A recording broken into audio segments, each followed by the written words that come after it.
Il y a des confidences qui n'éclosent qu'après des années de silence, comme si une frontière invisible retenait les mots dans une zone d'ombre. Et puis un jour, sans prévenir, la digue cède. C'est précisément ce qui est arrivé lorsque la fille aînée de Laetitia Hallyday, Jade, a choisi de parler. Pour la première fois, elle a accepté de dévoiler une facette méconnue, intime, parfois dérangeante, de la vie au sein du clan Hallyday, cette famille mythifiée, scrutée, célébrée, critiquée, et trop souvent enfermée dans les clichés fabriqués par les médias. En profondeur, cette parole libérée, les souvenirs d'enfance marqués par le deuil et la célébrité, les tensions internes, les secrets gardés derrière les portes closes des villas de Los Angeles et de Saint-Barth, les non-dits autour de l'héritage et les cicatrices finalement avouées après des années de pudeur. Mais avant de plonger dans ces révélations, il faut comprendre le poids du silence qui les a précédées. Une enfance façonnée sous les projecteurs, mais dans l'ombre d'un mythe.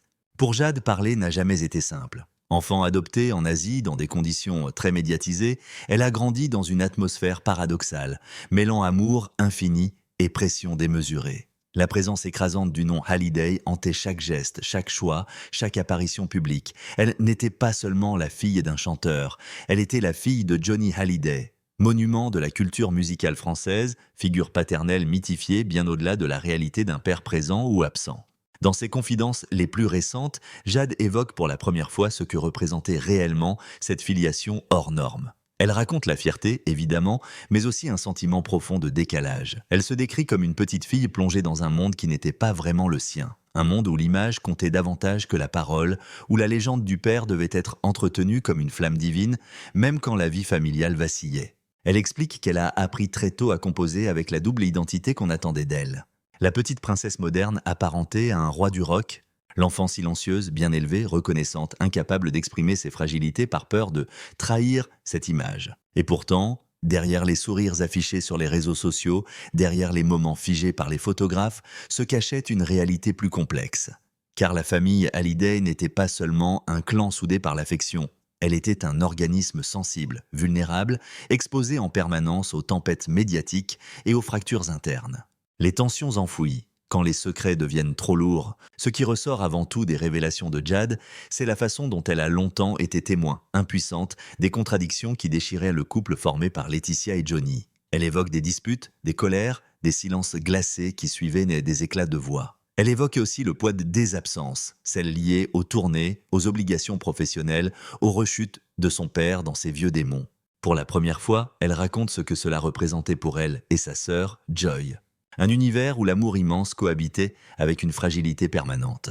Elle avoue avoir compris, bien trop jeune, que la célébrité n'était pas le paradis doré dont rêvent les enfants. C'était un espace saturé de tensions, où tout se répercutait 1000 fois plus fort qu'ailleurs. Chaque dispute faisait trembler les murs. Chaque moment de faiblesse devenait un secret à protéger contre le monde extérieur. Jade révèle qu'elle a grandi dans une vigilance constante. La vigilance d'une enfant qui ne veut pas décevoir, qui veut préserver la paix du foyer coûte que coûte. La maladie de Johnny, les coulisses d'une souffrance familiale. Lorsqu'elle évoque les derniers mois vécus auprès de Johnny, la voix de Jade se brise. Elle parle de ces nuits où elle entendait son père souffrir derrière les portes closes, de ces chuchotements échangés entre les adultes qui pensaient la protéger, de ces regards lourds que Laetitia échangeait avec les médecins dans les couloirs de l'hôpital. Elle raconte qu'elle comprenait tout, même si personne ne lui disait rien. Elle dit avoir senti, profondément, que quelque chose d'irréversible était en train de se produire, mais ce qui l'a le plus marqué, ce n'est pas la maladie en elle-même. C'est le silence autour de la mort annoncée. L'atmosphère pesante, les phrases inachevées, les secrets cachés pour préserver les enfants. Pour la première fois, Jade révèle qu'elle aurait préféré savoir plutôt que deviner, savoir pour accompagner. Savoir pour dire adieu autrement, savoir pour ne pas se réveiller un matin avec l'impression que le monde s'était effondré sans qu'elle y soit préparée. Les déchirures après la mort, ce que Jade n'avait jamais osé dire. Après le décès de Johnny, la tempête médiatique s'est abattue sur Laetitia et ses filles. Les querelles autour de l'héritage, les déclarations publiques de David Hallyday et Laura Smith, les moqueries, les insultes sur les réseaux sociaux. Jade avoue aujourd'hui que c'est à ce moment-là qu'elle a véritablement compris ce que signifie être une Hallyday. Être constamment jugée pour des décisions qu'elle n'a jamais prises. Elle confie qu'elle a vécu ces mois comme une succession de trahisons, de peurs et de malentendus. Entre les clans qui se formaient, les rumeurs qui enflaient, les accusations qui la visaient indirectement, elle raconte avoir eu l'impression d'être arrachée à ce qu'il lui restait de son père. Jade révèle qu'elle a souffert en silence d'être décrite comme manipulée, instrumentalisée, entretenue. Elle parle avec amertume de ses titres qui la présentaient comme une héritière américaine privilégiée, alors qu'elle n'avait demandé qu'une chose, vivre son deuil loin des caméras. Pour la première fois, elle explique que cette période l'a façonnée et brisée. Elle dit avoir longtemps nourri un ressentiment profond contre ceux qui, selon elle, ont profité de la situation pour régler leur compte avec Laetitia en utilisant les filles comme otages médiatiques. La relation mère-fille, une vérité plus complexe qu'on ne l'imagine. L'un des passages les plus surprenants de ces révélations concerne sa relation avec Laetitia. Si l'on a longtemps présenté Jade comme fusionnelle avec sa mère, la jeune femme admet désormais que cette relation a été bien plus tumultueuse qu'on ne le croyait. Elle raconte des disputes, des incompréhensions, des moments où elle se sentait mise à distance, parfois même étouffée. Elle explique qu'après la mort de Johnny, Laetitia s'est retrouvée seule à gérer un fardeau émotionnel colossal. Fardeau qu'elle ne maîtrisait pas toujours. Il y a eu, selon Jade, des périodes de tension où chacune se reprochait des choses qu'aucune ne pouvait réellement contrôler. La pression médiatique, les problèmes financiers, les nouvelles relations de Laetitia, les déménagements répétés entre Los Angeles, Paris et Saint-Barth. Jade confie aussi s'être sentie parfois remplacée, oubliée, trop exigeante, comme si sa propre souffrance passait toujours après les obligations publiques de sa mère. Elle explique que leur relation a été mise à rude épreuve lorsque Laetitia a tenté de reconstruire sa vie sentimentale, révélant pour la première fois qu'elle n'a pas toujours accepté les nouveaux compagnons de sa mère, notamment les figures très médiatisées qui ont succédé à Johnny. L'exil en Amérique, un refuge mais aussi un exil intérieur. La famille s'est installée à Los Angeles pour offrir aux filles une vie normale. Mais Jade révèle aujourd'hui que cette normalité était en grande partie illusoire. À l'école américaine, elle se sentait différente. À Saint-Barth, elle se sentait observée. À Paris, elle se sentait jugée. Elle avoue que l'Amérique n'a jamais été un véritable refuge, seulement un endroit où elle pouvait se cacher temporairement. Elle explique que dans cette ville immense, elle s'est souvent sentie invisible, mais aussi coupable d'aimer l'anonymat alors même que son père avait consacré sa vie à la lumière. Elle admet avoir eu du mal à trouver sa place, ni totalement française, ni totalement américaine, et encore moins totalement libre. Le poids du nom, encore et toujours. Dans ses confidences, Jade décrit un phénomène qu'elle a longtemps gardé secret, l'impression permanente de porter le nom Hallyday comme une armure trop lourde pour son âge. Elle explique que chaque action, chaque amitié, chaque publication sur les réseaux sociaux pouvait devenir matière à interprétation. Elle avoue avoir vécu dans une forme d'autocensure constante. Sourire mais pas trop, être élégante mais pas provocante, être présente mais pas envahissante. Elle reconnaît qu'elle a souvent renoncé à des rêves, des projets, des relations, de peur de risquer un nouveau scandale. Elle dit qu'elle a parfois eu envie de disparaître des radars, d'effacer temporairement son identité pour respirer autrement. Pourquoi elle parle aujourd'hui ? Le début d'une reconstruction. Mais alors, pourquoi parler maintenant ? Pourquoi briser ce silence après des années de retenue ? Jade explique qu'elle est enfin prête. Prête à raconter ce qu'elle a vécu, non pour se plaindre, mais pour exister. Prête à dire ce qui l'a blessée, ce qui l'a construite, ce qui l'a rendue plus forte. Elle avoue également vouloir rétablir certaines vérités, notamment sur Laetitia, trop souvent décrite comme une manipulatrice ou une profiteuse, alors que, selon elle, sa mère a été l'un des piliers les plus constants et les plus courageux de sa vie. Elle dit aussi vouloir tourner la page des drames, des scandales, des guerres d'héritage pour construire sa propre identité, loin des fantasmes qui ont entouré son enfance. Jade a vécu lors des querelles autour de l'héritage, les tensions entre les clans Hallyday, la façon dont elle a subi les attaques publiques et comment tout cela a laissé en elle des traces durables. C'est un voyage dans les coulisses d'un drame familial qui, pendant des années, a alimenté les journaux à scandale sans jamais donner la parole à celles qui le vivaient de l'intérieur. Les filles de Johnny, trop jeunes pour répondre, trop protégées pour riposter, mais assez lucides pour tout comprendre. L'après Johnny, un foyer fracturé, une famille sous pression. Lorsque Johnny Hallyday meurt le 5 décembre 2017, le monde entier pleure une légende. Mais, dans les jours qui suivent, derrière la façade publique, c'est un séisme intime qui ébranle le clan Hallyday. Pour Jade, ce n'est pas seulement la mort d'un père. C'est l'effondrement d'un pilier identitaire, l'explosion d'un équilibre qu'elle croyait fragile mais réel. Elle raconte que très vite, tout devient flou. Les journalistes campent devant les maisons. Les rumeurs se multiplient. Les réseaux sociaux enflent d'attaques violentes. Les anciens membres du clan commencent à donner leur version des événements. Et au cœur de ce chaos, elle se retrouve avec sa mère, Laetitia, et sa sœur Joy, seules face à un monde qui réclame des explications, des comptes, une version officielle. Jade confie qu'elle n'a jamais compris pourquoi la douleur privée s'était retrouvée aussitôt transformée en champ de bataille médiatique. Elle se souvient d'avoir vu sa mère passer des nuits entières au téléphone, pleurer en silence, négocier avec des avocats, tenter de préserver la mémoire de Johnny tout en essayant de protéger ses filles. Pour Jade, cet après-décès marque le début d'un long chemin de traumatisme. L'héritage, une guerre d'adultes vécue par une enfant.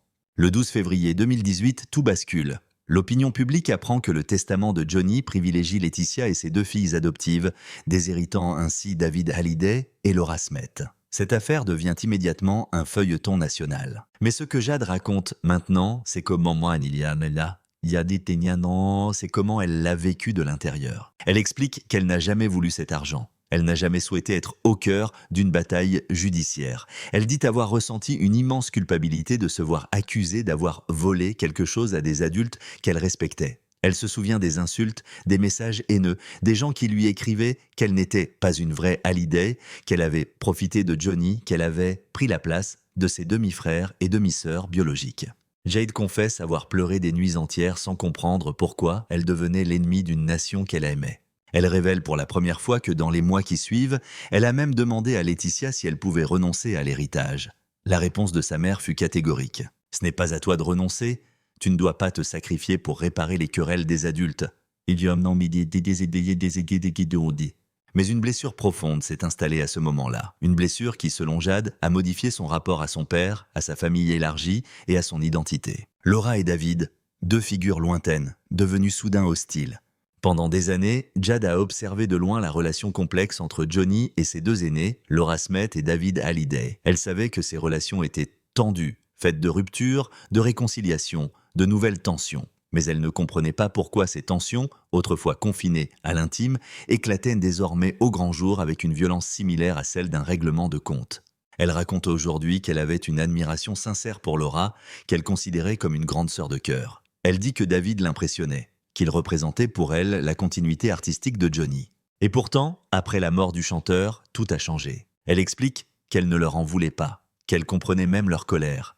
Mais elle se sentait rejetée, trahie, abandonnée par ceux qu'elle avait naïvement placés sur un piédestal. Elle raconte la première fois où elle a lu un article la qualifiant de « fille adoptive préférée », comme si son existence nuisait aux enfants biologiques. Pour une adolescente de 14 ans, ces mots ont été un choc brutal. Jade confesse également qu'elle aurait aimé pouvoir parler directement à Laura et David, leur dire qu'elle n'avait rien demandé, qu'elle n'avait rien orchestré. Mais elle explique que Laetitia, alors plongée dans les procédures judiciaires, a préféré tenir ses filles éloignées pour les protéger. Cette distance forcée s'est transformée au fil du temps en un mur infranchissable. Laetitia sous attaque, une mère devenue cible.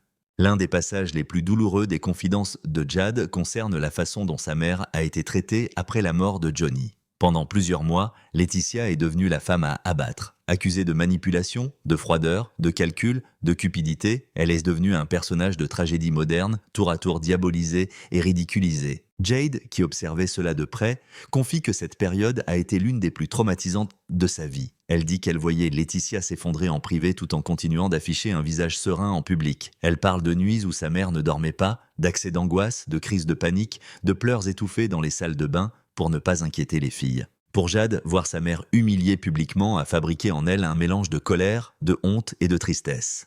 Et c'est à ce moment-là qu'elle a compris que protéger sa mère deviendrait son rôle. Un rôle qu'elle n'avait jamais demandé, mais qu'elle a accepté par loyauté. Le quotidien sous les attaques. Quand l'intimité devient un champ de guerre, Jade révèle que, lors des mois les plus violents de la guerre d'héritage, elle avait peur de sortir de chez elle. Elle dit avoir été reconnue dans la rue par des inconnus qui la fixaient avec hostilité, certains allant même jusqu'à lui lancer des remarques blessantes.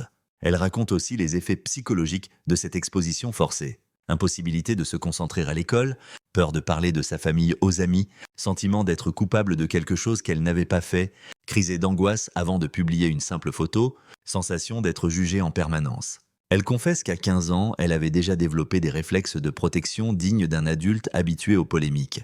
La pression du rôle médiatique, la fille est parfaite, l'héritière modèle.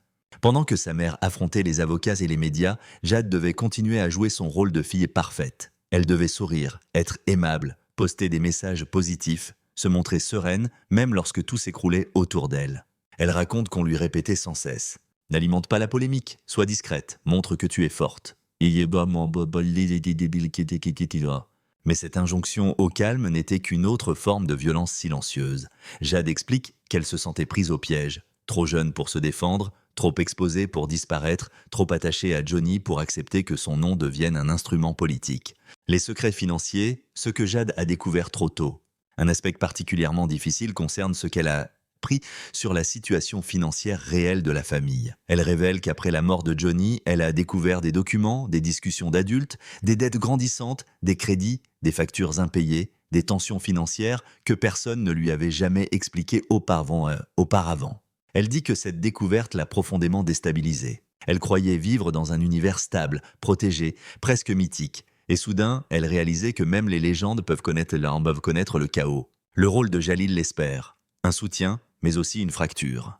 Les révélations de Jade abordent également, pour la première fois, l'arrivée de Jalil l'espère dans la vie de Laetitia. Elle explique qu'au début, elle a ressenti de la méfiance, voire de la jalousie. Elle avait peur qu'il prenne la place de Johnny, qu'il remodèle leur foyer, qu'il s'immisce dans des blessures qu'elle n'avait pas encore refermées. Elle avoue qu'il y a eu des disputes, parfois violentes, des malentendus, des colères retenues trop longtemps. Elle avoue aussi que malgré le temps passé, elle n'a jamais réussi à considérer Jalil autrement que comme un tiers. Respecté, certes, mais jamais totalement accepté. Cette situation a créé des fractures additionnelles dans la relation mère-fille. Les réseaux sociaux, un tribunal sans juge. Jade révèle également que la majorité de ses traumatismes psychologiques provient des réseaux sociaux. Elle raconte qu'elle s'y est retrouvée jugée, insultée, moquée, parfois même menacée. Elle confie qu'elle lisait tout, même ce qu'elle n'aurait pas dû lire, que certains commentaires l'ont hantée pendant des années. Elle dit que les moqueries sur son adoption l'ont marquée au fer rouge. Les accusations autour de l'héritage l'ont rendue paranoïaque. Les insultes envers sa mère l'ont rendue agressive ou mutique. Elle décrit les réseaux sociaux comme un miroir déformant qui amplifiait toutes ses douleurs. Un climat familial sous haute tension, disputes, larmes et réconciliations forcées. À mesure que les mois passent, Laetitia et ses filles s'enferment dans une bulle. Mais cette bulle n'est pas protectrice, elle devient étouffante, les disputes deviennent plus fréquentes. Jade se plaint de ne pas être écoutée, de n'être considérée que comme une enfant alors qu'elle assume déjà un poids émotionnel démesuré. Elle raconte des scènes de crise où elle hurlait qu'elle voulait une vie normale. Des scènes où Laetitia perdait patience, épuisée par la pression judiciaire. Des scènes où Joy pleurait en silence, trop jeune pour comprendre mais assez lucide pour percevoir l'ambiance délétère. Jade explique que ces tensions ont laissé des cicatrices profondes dans leur unité familiale. La vérité interdite, la crainte de perdre sa place dans le clan. Au-delà de toutes ces tensions, une peur hante Jade, celle de ne plus être considérée comme une vraie Hallyday. Elle confie qu'après la bataille d'héritage, certains propos la poursuivaient. Pourquoi Johnny avait-il fait ce choix? Avait-il cherché à privilégier Laetitia? Était-ce vraiment sa volonté ou une manipulation? Jade admet qu'elle a longtemps remis en question sa propre légitimité. Était-elle une fille adoptée par amour ou une enfant intégrée dans un système familial fragile? Cette question l'a hantée pendant des années, vers une rupture émotionnelle, la décision de partir. À la fin de ses révélations, Jade évoque un moment décisif, celui où elle décide de prendre ses distances. Elle explique qu'en grandissant, elle a compris que rester plongée dans ce passé traumatique l'empêcherait de devenir elle-même. Elle révèle avoir envisagé un temps de quitter Los Angeles, s'éloigner de Laetitia, couper avec le nom Hallyday, voire changer de ville ou de pays, ont permis de comprendre l'enfance tourmentée de Jade Hallyday, ainsi que les fractures internes qui ont secoué sa famille après la mort de Johnny, plongent dans un territoire encore plus intime, celui de la construction de soi, de la rébellion silencieuse, des crises existentielles, des ruptures émotionnelles et du besoin vital de se détacher, ou du moins de redéfinir, le nom Hallyday. Car derrière la jeune fille souriante que l'on voyait sur Instagram, derrière les clichés soignés lors des vacances à Saint-Barth ou de certains événements mondains, se cachait une adolescente en lutte contre elle-même, tiraillée entre l'héritage d'un mythe national et son propre désir d'exister comme une personne indépendante. Comment elle s'est révoltée? Comment elle s'est perdue? Et comment elle commence seulement aujourd'hui à se retrouver? Une adolescence sous pression, quand chaque pas devient un examen public. Pour la plupart des adolescents, la période des 15-18 ans est une étape d'expérimentation, d'erreur, de découverte, de tentatives maladroites pour se définir. Mais pour Jade, cette période n'était pas seulement une exploration, c'était un examen permanent. Elle devait chaque jour prouver qu'elle méritait son nom, qu'elle méritait l'amour de Johnny, qu'elle méritait sa place dans cette famille emblématique. Elle explique qu'elle se sentait constamment observée, non pas seulement par les fans ou les journalistes, mais aussi par elle-même, par sa propre conscience déformée par les années de pression. Elle confie qu'elle s'était imposé un code de conduite strict, presque militaire. Ne jamais répondre aux critiques, ne jamais montrer qu'elle souffre, ne jamais exprimer ses désaccords avec Laetitia, toujours être élégante, douce, posée, surtout éviter d'entrer dans les polémiques autour de l'héritage. Mais à mesure qu'elle grandissait, ce masque commençait à se fissurer. Le besoin vital d'échapper à la cage dorée. Vers l'âge de 16 ans, Jade commence à ressentir ce qu'elle décrit aujourd'hui comme un enfermement invisible. Elle dit qu'elle était prisonnière d'un double rôle. Le rôle public, la fille parfaite de Johnny Hallyday. Le rôle privé, l'aîné censé épauler Laetitia et protéger Joy. Elle confie que cette double casquette devenait insupportable. Elle voulait vivre des expériences ordinaires. Sortir tard, se tromper de chemin, faire des erreurs, tomber amoureuse, voyager seule, argumenter librement. Mais toutes ces choses simples lui étaient refusées ou strictement encadrées. Elle avoue que la surveillance constante, caméra, sécurité, présence d'adultes, l'empêchait de se sentir vivante. Elle se décrit comme une adolescente éteinte qui jouait le rôle d'une adulte parfaite. Une adolescente devenue trop vite raisonnable. C'est à ce moment-là qu'elle commence à exprimer un désir de fuite. Le désir de rupture, partir loin pour respirer. Jade révèle qu'à plusieurs reprises, elle a sérieusement envisagé de quitter Los Angeles. Elle voulait partir étudier ailleurs, à New York, à Montréal, à Londres, des villes où elle aurait pu se sentir anonyme, invisible, libre de construire sa personnalité loin de l'ombre de Johnny. Elle explique qu'elle avait même préparé des dossiers de candidature pour des écoles d'art, de photographie, de stylisme, des disciplines qu'elle aimait et qui lui permettaient d'exprimer une créativité trop longtemps étouffée. Mais chaque fois qu'elle avançait dans cette direction, un mur apparaissait. Un mur qui portait le visage de Laetitia. La relation mère-fille, amour profond, mais enfermement mutuel. Jade détaille avec une franchise déchirante ce lien complexe avec sa mère. Elle dit aimer Laetitia d'un amour immense, inconditionnel. Elle reconnaît tout ce que sa mère a accompli. S'occuper de Johnny pendant ses crises, s'occuper des filles, gérer l'héritage, garder le clan debout. Mais elle explique aussi que cet amour s'est transformé en chaîne invisible. Laetitia, traumatisée par les attaques, s'est accrochée à ses filles comme à deux bouées. Et Jade s'est retrouvée enfermée dans une loyauté impossible à remettre en cause. Elle raconte de nombreuses disputes, jamais dévoilées publiquement, des cris, des pleurs, des silences glacials, des portes qui claquent, des nuits où elle sortait de la maison pour respirer dans la cour, seule, sous le ciel de Los Angeles. Elle explique qu'elle voulait exister en dehors de Laetitia, mais qu'elle n'osait pas. Elle avait peur que sa mère s'effondre si elle s'éloignait. Elle avait peur d'être ingrate. Elle avait peur d'être vue comme une traîtresse. Cette culpabilité l'a clouée sur place pendant des années. Les premières rébellions, sorties interdites, mensonges et nuits blanches. À 17 ans, Jade commence à tester ses limites. Elle raconte ses premières fugues silencieuses. Sortir tard avec des amis, mentir sur ses sorties, désactiver sa localisation, couper son téléphone. Des gestes classiques pour une adolescente, mais lourds de conséquences pour elle. Elle avoue qu'elle n'en pouvait plus de la surveillance. Que le simple fait d'aller au cinéma sans bodyguard lui donnait l'impression de transgresser un interdit sacré. Elle raconte aussi ses premiers conflits sérieux avec Laetitia. Accusations de trahison, reproches sur le manque de responsabilité, disputes violentes autour de sa liberté, tensions autour de ses amitiés, notamment celles jugées dangereuses ou intéressées. Jade confie qu'elle a pris des risques inconsidérés pour sentir qu'elle avait encore du contrôle sur sa vie. Les réseaux sociaux, une échappatoire et une addiction dangereuse.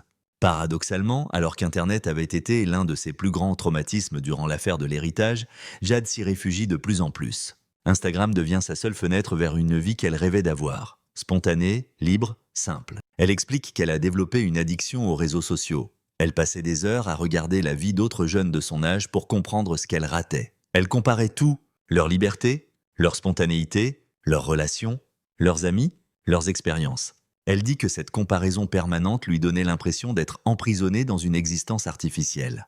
Et pourtant, elle continuait à poster des photos parfaites. Elle jouait un rôle. Elle affichait une vie rêvée pour cacher une vie souffrante. La première relation amoureuse, un secret lourd à porter. L'un des éléments les plus surprenants que Jade a révélé concerne sa première vraie relation amoureuse. Elle raconte qu'elle est tombée amoureuse à 17 ans d'un garçon rencontré à Los Angeles, un étudiant américain simple, drôle, sincère. Mais elle ne pouvait pas l'annoncer. Elle ne pouvait pas l'assumer publiquement. Elle ne pouvait pas le présenter à Laetitia, car sa mère, encore fragilisée par les tensions médiatiques, refusait l'idée d'un petit ami. Elle avait peur que Jade soit manipulée, exploitée, blessée. Jade explique que cette histoire a duré plusieurs mois, en secret, dans la peur d'être découverte. Elle se souvient de soirées passées à inventer des excuses, à prétendre qu'elle étudiait alors qu'elle sortait discrètement pour le voir. Mais cette relation secrète et fragile se termine brutalement lorsqu'il comprend qu'il ne pourra jamais faire partie de son monde. Il lui dit un jour « Je ne veux pas être un secret, pas ton secret. Tu mérites mieux que cette vie-là. » Jade raconte qu'elle a vécu cette rupture comme une gifle, une preuve de plus qu'elle ne pouvait rien avoir de normal. Le désir de rupture, partir loin pour respirer. Jade révèle qu'à plusieurs reprises, elle a sérieusement envisagé de quitter Los Angeles. Elle voulait partir étudier ailleurs, À New York, à Montréal, à Londres, des villes où elle aurait pu se sentir anonyme, invisible, libre de construire sa personnalité loin de l'ombre de Johnny. Elle explique qu'elle avait même préparé des dossiers de candidature pour des écoles d'art, de photographie, de stylisme, des disciplines qu'elle aimait et qui lui permettaient d'exprimer une créativité trop longtemps étouffée. Mais chaque fois qu'elle avançait dans cette direction, un mur apparaissait. Un mur qui portait le visage de Laetitia. La relation mère-fille, amour profond, mais enfermement mutuel. Jade détaille avec une franchise déchirante ce lien complexe avec sa mère. Elle dit aimer Laetitia d'un amour immense, inconditionnel. Elle reconnaît tout ce que sa mère a accompli. S'occuper de Johnny pendant ses crises, s'occuper des filles, gérer l'héritage, garder le clan debout. Mais elle explique aussi que cet amour s'est transformé en chaînes invisibles. Laetitia, traumatisée par les attaques, s'est accrochée à ses filles comme à deux bouées. Et Jade s'est retrouvée enfermée dans une loyauté impossible à remettre en cause. Elle raconte de nombreuses disputes jamais dévoilées publiquement. Des cris, des pleurs, des silences glaciaux, des portes qui claquent, des nuits où elle sortait de la maison pour respirer dans la cour, seule, sous le ciel de Los Angeles.